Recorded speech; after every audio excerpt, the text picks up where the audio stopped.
Hey guys, so today we're going to talk a little bit about scars on the face. What can you do about them? Well, somehow, the patient had an injury to the skin and now they have a scar on their face. Well, some scars, the patient comes in and I say, you know what, that actually looks pretty good and I wouldn't risk making it worse. But there are many, many, many scars. I'd say the majority of patients that come in and I can tell them, hey, there's a way that we can tweak this and make it a little bit better. So here's a few examples. First thing you want to look at is the width of the scar. So is it narrow like a hair? If it is, great, that's fantastic.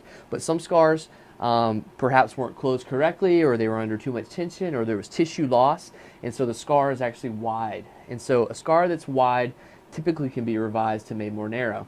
Now sometimes the scar doesn't have a good color, so maybe the patient went out in the sun and now the actual scar tissue versus the surrounding skin tanned differently. So the color of the scar is something that you can potentially improve on. Probably one of the most important things is, does this scar actually cause a functional impairment? So maybe the corner of the mouth is pulled up, or maybe one eyebrow is pulled up, or maybe the eyelid can't close. So anytime there's a functional deformity due to some scar tissue, that can be revised. Now typically, if we have our choice, what we would like is for scars to fall in natural boundaries between aesthetic subunits or units of the face. So, if you can have a scar that forms in the mediolabial crease or along the medial-mental crease, or maybe, runs right along the eyebrow or right along the hairline, or forms, a little smile line, something that's naturally there, our eyes don't tend to pick up on these scars as much as if it runs, straight across the cheek. Now, there's something called resting skin tension lines, and so these are the natural basically rhytids that form over time. If you look at an older person, if the patient is younger but they have a scar, if you could basically mimic the way a wrinkle will form, so often little horizontal lines we call crow's feet, or horizontal lines across the forehead, or again smile lines across the face, lines that are typically going to be there when you get a little older. If you're a younger patient, if we can get that scar to fall along those lines, typically it's going to be more camouflaged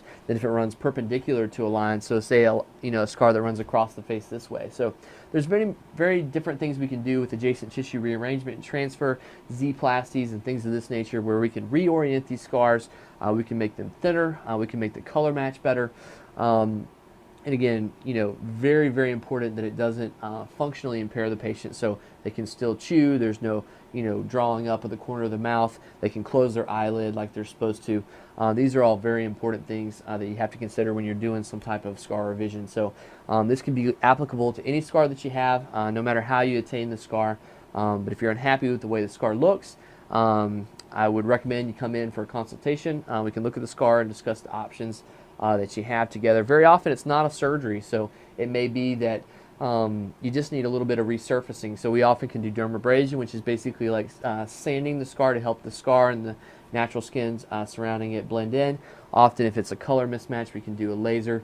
Very often microneedling will actually cause your body to create more collagen and more elastin.